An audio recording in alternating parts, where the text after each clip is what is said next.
Hello guys, good evening. কেমন আছো? আশা করি অনেক ভালো আছো।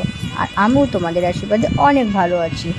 তো চলো, আজকে অনেক দিন পরে একটা বৌদির বিয়েবাড়ির ব্লগ নিয়ে তোমাদের কাছে হাজির হয়ে গেছে। তো ভিডিওটাকে স্কিপ করবে না।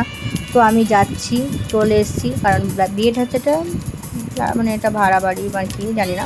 তো যাই হোক, বিয়েতে এসেছি আমরা মধ্যম গ্রামে, আমার বরের বন্ধুর বিয়ে। তো সেটাই তোমাদের কাছে শেয়ার করছি, দেখতে থাকো।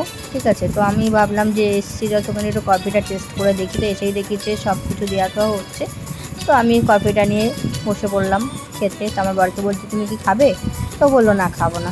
তো আমি খেয়ে দিয়ে দেখো বর চলে এসেছিলো, সেটা একটু দেখালাম। এটার যে বউ, ঠিক আছে, আর বর বউ একই জায়গায়, তোমরা কনফিউশন হয়ে যাচ্ছে। তো তো ছেলেটার বাড়িতেই মেয়েটা এসে এক জায়গায় বিয়ে হচ্ছে। ঠিক আছে, তো মেয়েটা মানে আজকে মানে বিয়ে বৌভাত দুটোই মানে একই সঙ্গে এদের হয়ে যাচ্ছে।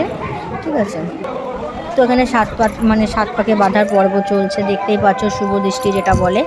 তো একটা জিনিস আমি দেখলাম যে বিয়ে তো যার হচ্ছে সে তো 7 পাক খাচ্ছে, তার সঙ্গে ক্যামেরাম্যানগুলো 7 পাক খাচ্ছে। ঠিক আছে, তো অ্যাকচুয়ালি বিয়েটা কার সঙ্গে হবে আমি এখনও কনফিউশনে পড়ে গেছি। আর এত ক্যামেরাম্যান, মানে কি বলবো, একটা মানুষ যে কথা বলবে তার সঙ্গে, মানে বউটা হোক আর ছেলেটার সঙ্গে হোক, আর তারাও কথা বলতে পারে না, বাট যারা যায় তারাও কথা বলতে পারে না। তারপরে আমি ফাঁকে তলে একটা রিলস বানিয়ে নিলাম। তারপর আমরা বললাম চলো, বাড়ি তো যেতেই হবে আমাদের। তো সেই জন্য আমরা চলে আসলাম খাওয়া দাওয়ার জায়গাতে। তো খাওয়া দাওয়ার জায়গাটা খুব সুন্দর করেছিল। ঠিক আছে, ক্যান্ডেল লাইট ডিনারের মতো। তো আমার খুব ভালো লেগেছে। ঠিক আছে, তো তারপরে আমার বরকে বলছি, তুমি খাও, আমি একটু ক্যামেরা করি। তো আমার বর খাচ্ছে, চানা মশলা দিয়েছে আর রাধা বল্লভী যেটা বলে। তো খাচ্ছে, মেয়েকে দিচ্ছে, বলছে খা। তো আমার মেয়ে তো কিছুই খায় না। তারপরে ভেটকি ফিশ ফ্রাই আসলো। তারপরে দেখছোই তোমরা। তারপরে এটা ভেটকি না কাতলা জানি না, কিছু একটা মাছ। তো রাইস করেছে, সাদা ভাতের কোনো পর্ব ছিল না।